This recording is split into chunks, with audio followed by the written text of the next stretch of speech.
अपने आप को मजबूत करूंगी और उसके बाद समाज की जितनी भी बुराइयां हैं जिससे समाज हमेशा पीछे जाता है उस मिशन को लेकर के काम करूंगी। और सबसे पहले मेरे जो समझ में आया कि हमारा परिवार कैसे मजबूत हो, हमारे घर कैसे आगे बढ़े, हमारे घर के सदस्य खुशहाल कैसे हो, मेरी चाची ताई, मेरी माँ, मेरी बहनें कैसे खुशहाल हो, उसके लिए हमें कौन सी बीमारी पे सबसे पहले काम करना पड़ेगा।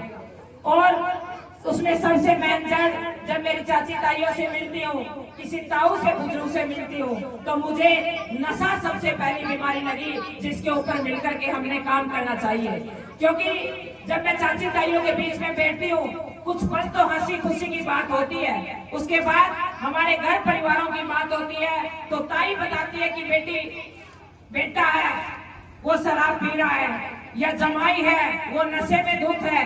तो इस तरीके की वो पीड़ाएं मुझे जब बताने लगती है तो मुझे एक ही आवाज अंदर से आई कि अनीता आपका जीवन तो बहुत अच्छा है, लेकिन अंदर की आवाज ये थी कि मुझे जन जागरण के लिए निकल जाना चाहिए। क्योंकि मैं गुरुकुल की पढ़ी हुई छात्रा हूँ जहाँ पर हमेशा समाज की कुरीतियों के लिए संदेश दिया गया है। मैं स्वामी दयानंद की धरती पे पढ़ी हूँ, मैं स्वामी विवेकानंद की धरती पे मैंने शिक्षा ग्रहण की है। वहाँ हमेशा देश के हित में स्वामी विवेकानंद की चंद लाइनें जिनको लेकर के मैं हमेशा हर दिन स्मरण करती हूँ कि मेरा समाज में जब सामाजिक कुरीतियां खत्म हो जाएगी, अंधविश्वास खत्म हो जाएगा, नशा खत्म हो जाएगा और मेरे समाज में आलस खत्म हो जाएगा, उस दिन मेरे देश को विश्व गुरु बनाने से कोई दुनिया की ताकत नहीं रोक सकती।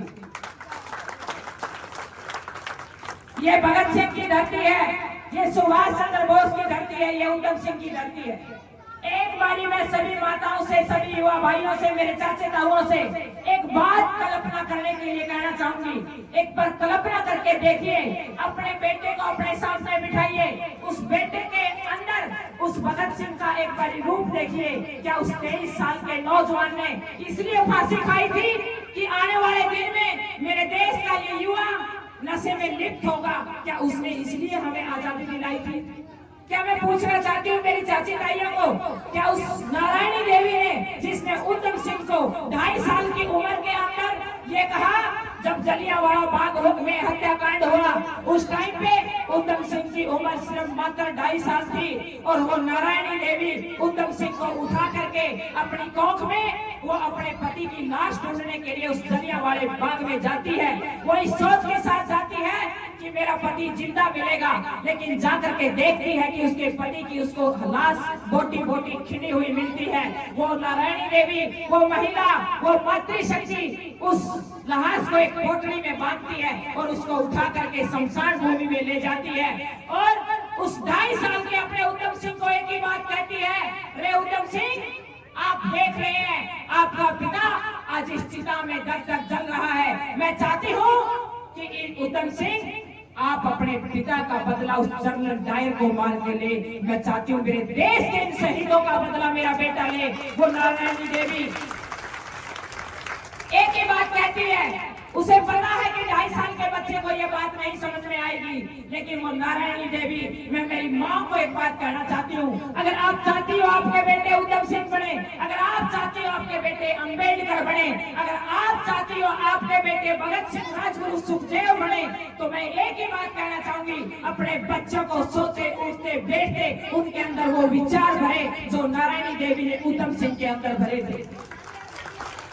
वो उस 2.5 साल के बच्चे को कहती है कि बेटा मैं चाहती हूँ कि तुम एकदम जवान होगा और जवान होकर के मैं नहीं चाहती कि तुम बिजनेसमैन बने, मैं नहीं चाहती कि तुम कुछ बड़ा वो बने, मैं एक ही बात चाहती हूँ कि तुम असली योद्धा बने और उस जनरल डायर की छाती में जाकर के गोली मार करके अपने पूरे हिंदुस्तान का बदला ले। मैं ऐसा देशभक्त बेटा चाहती हूँ। उस उधम सिंह ने अपनी माँ के सवाल जवाबों को अपने अंदर धारण किया और एक दिन जब वो उधम सिंह जवान हो जाता है और वो अपनी माँ से कहता है, क्योंकि बेटा माँ का हत्या जांचना चाहता है, उसने सोचा कि शायद मेरी माँ ऊपरले मन पे तो नहीं कह रही, शायद मेरी माँ वैसे तो नहीं मुझे कह रही, मेरी माँ आपको पता है जिस दिन मैं जनरल डायर को मारूंगा उसके बाद मेरा क्या होगा? वो माँ कहती है बेटा मुझे पता है मेरा क्या होगा, मुझे मालूम है उसके बाद मेरे साथ क्या होगा, लेकिन उत्तम सिंह बेटा मैं आपको बुज़दिल इंसान नहीं बनाना चाहती, मैं आपको कमजोर नहीं बनाना चाहती। अरे मेरे शेर तूने दूध पिया मेरी छाती का, मैं आपको वीर सैनिक वीर भगत बनाना चाहती हूँ, ये मेरा लक्ष्य है। मैं मेरी माँ से एक बात कहना चाहती हूँ कि क्या हम अपने विचारों से, अपने संस्कारों से, अपने उन आहार से क्या हम उत्तम सिंह पैदा नहीं कर सकते? तो वो उत्तम सिंह अपनी माँ से पूछता है, माँ अगर आपका इतना ही मजबूत जिगरा है, अगर आप चाहती हैं कि आपका बेटा उस जनरल डायर को मारे, तो वो उत्तम सिंह एक मजदूर का बेटा, एक किसान का बेटा, जहाँ घर पे लाले थे रोटी के, जहाँ उसकी माँ सिलाई करके उसको पढ़ाती थी, और निकल जाता है लंदन की सड़कों पर, पता पूछते पूछते किसी तरीके से लंदन पहुंचता है। इतना आसान नहीं था उन दिनों में लंदन जाना, और लंदन में जाकर के लंदन की गलियों में घूमता है और हर आदमी से पूछता है कि मुझे मेरे को जनरल डायर को मारना है। वहाँ के लोग उसका मजाक उड़ाते हैं, उसकी हंसी करते हैं कि ये मारेगा जनरल डायर को, ये खत्म करेगा जनरल डायर को। और एक दिन उसको वो उत्तम सिंह एक बात कहता है, हाँ मैं जनरल डायर को खत्म करना चाहता हूँ, मैं जनरल डायर को मारना चाहता हूँ। और अंत में वो उत्तम सिंह कभी हारा नहीं, टूटा नहीं, पता नहीं कितनी चुनौतियां आई, और एक दिन ऐसा देखा कि एक जलसा हो रहा था और वहां पर जनरल डायर दहाड़ रहा था, और वो एक ही बात कह रहा था जनरल डायर कि आप सभी देशवासियों को मैं संबोधित करते हुए कहना चाहता हूँ, ये लाइनें मैं आपको हिंदी में बताना चाहती हूँ, उसने इंग्लिश में बोला था। वो अपने देशवासियों को कह रहा है, मेरे देश के स्त्री पुरुषों मैं आपको बता देना चाहता हूँ, आपको पता है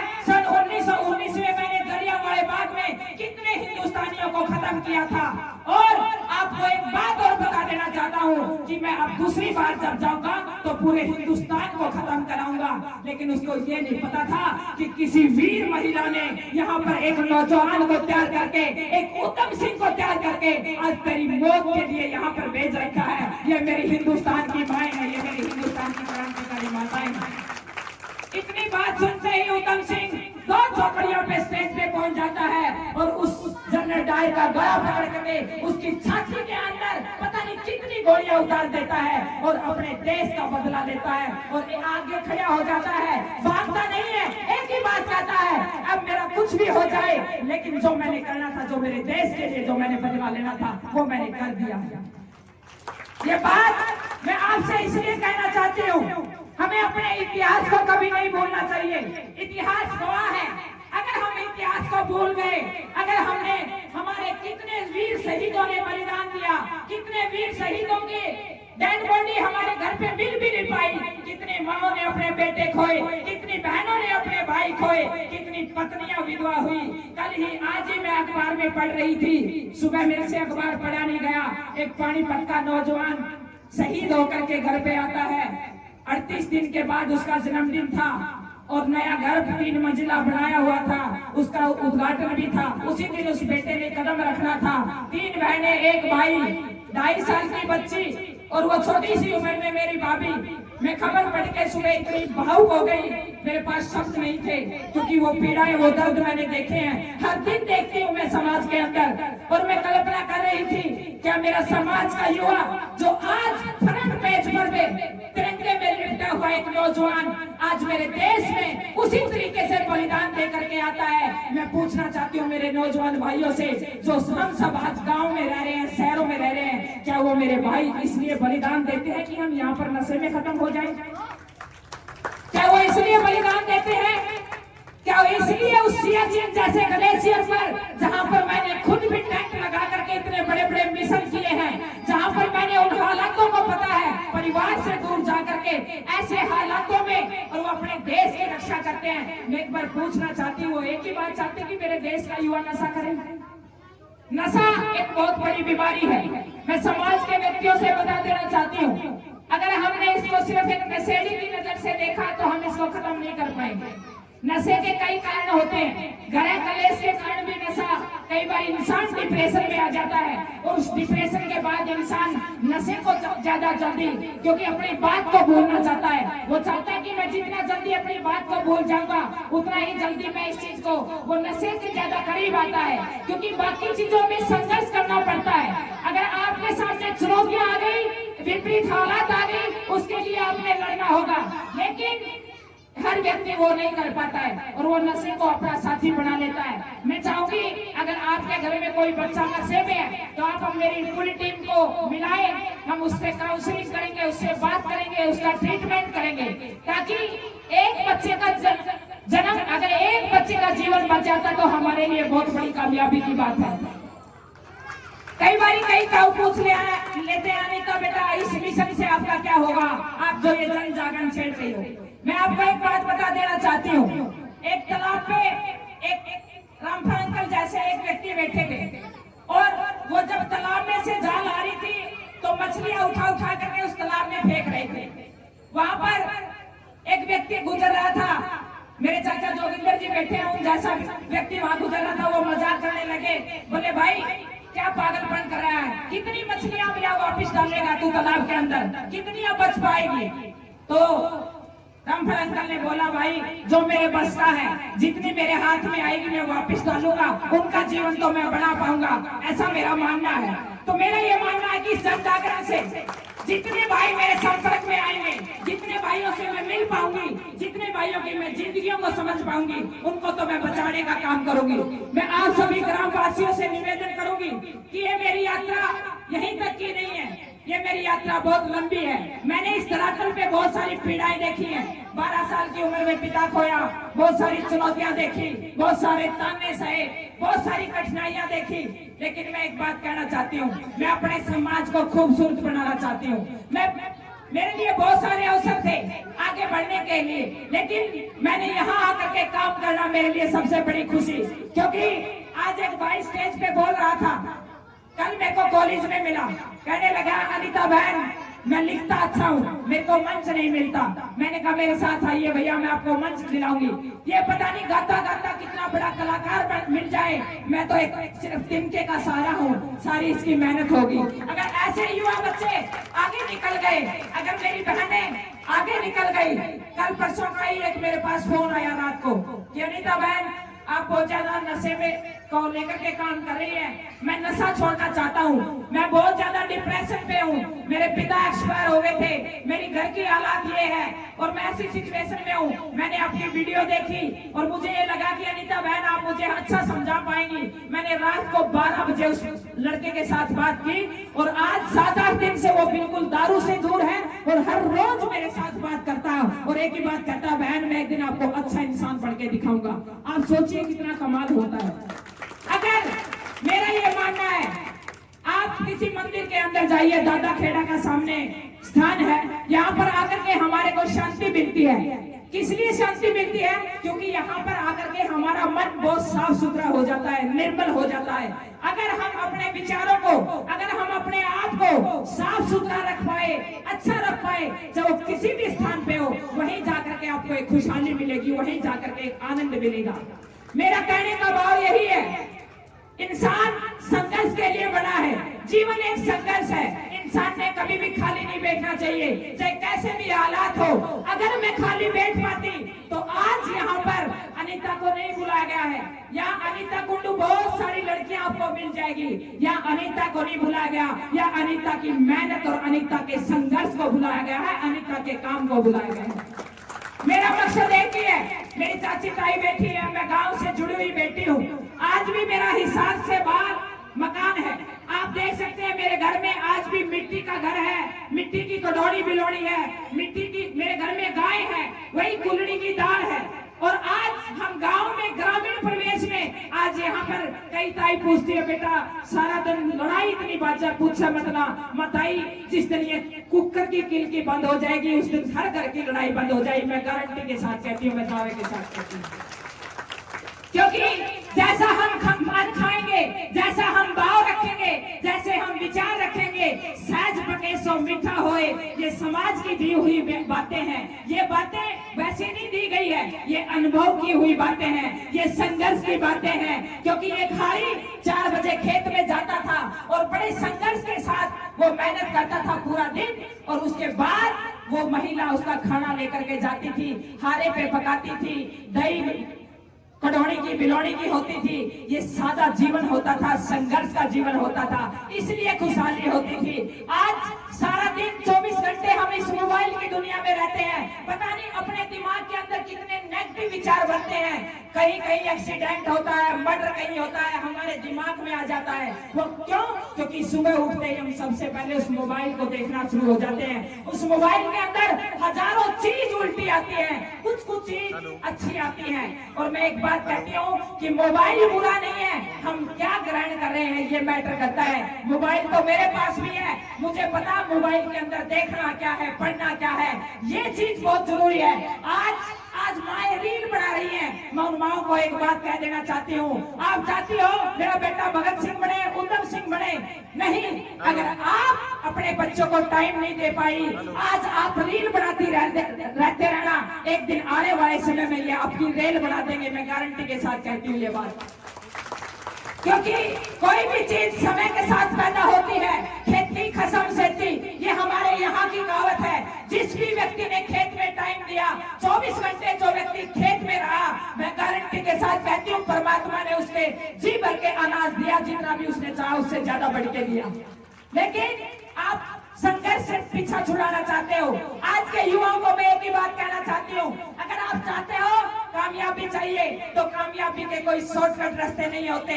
टेक्निकल जमाना जरूर आया है, लेकिन संघर्ष फिर भी करना पड़ेगा, मेहनत फिर भी करनी पड़ेगी। अभी केपी भाई मेरे साथ बैठे हैं, एक ही बात कह रहे हैं, अनिल बहन आज रात को जाकर के पूरी रात रिकॉर्डिंग करूंगा।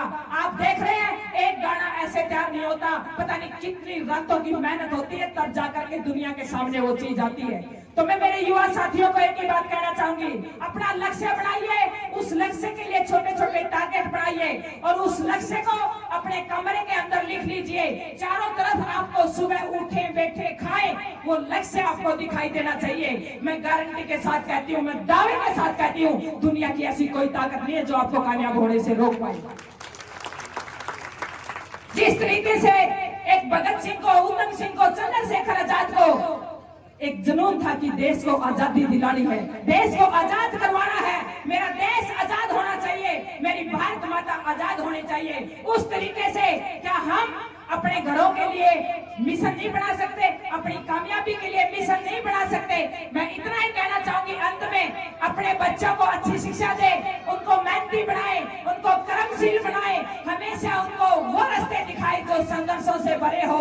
मैं एक स्टोरी पढ़ रही थी कल परसों दैनिक भास्कर के अंदर, एक बहुत बड़े बिजनेसमैन ने एक लेख लिखा। मैं ताई से चाहूंगी 2 मिनट बैठ जाइए, मैं 2 मिनट के बाद अपनी वाणी को विराम देती हूँ।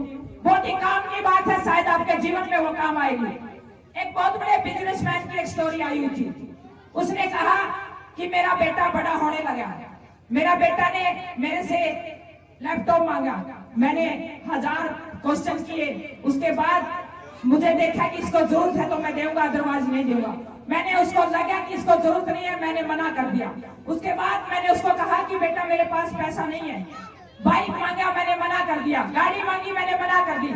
जब वो बच्चा पढ़ लिख करके अच्छी डिग्री ले ली और उसको ये लगने लगा कि अब मेरा बेटा मेरा बिजनेस संभाल सकता है, जब तक वो कामयाब नहीं हुआ, जब तक वो उस लेवल का नहीं हुआ, उस पिता ने ये भी नहीं दिखाया कि मेरे पास कितने पैसे हैं। एक ही चीज दिखाई कि बेटा देख ये संघर्ष, आज तेरे पिता ये धक्के खा के आए हैं, आज तेरे पिता ने ये ठोकरें खाई है, जो आप रोटी खा रहे हो ये इतनी आसानी से नहीं बनी, जो आप कपड़े पहन रहे हो कितनी ठोकरें, कितनी डांट खा करके मैं कमा के लेके आई हूँ। हमेशा मैंने संघर्ष दिखाया और मेरा बेटा एक दिन उस संघर्ष को समझने लगा। उस दिन मैंने अपने बच्चे को दिखाया कि बेटा आज इतना बड़ा कारोबार है और ये आप सब संभालने की जिम्मेवारी आपकी है।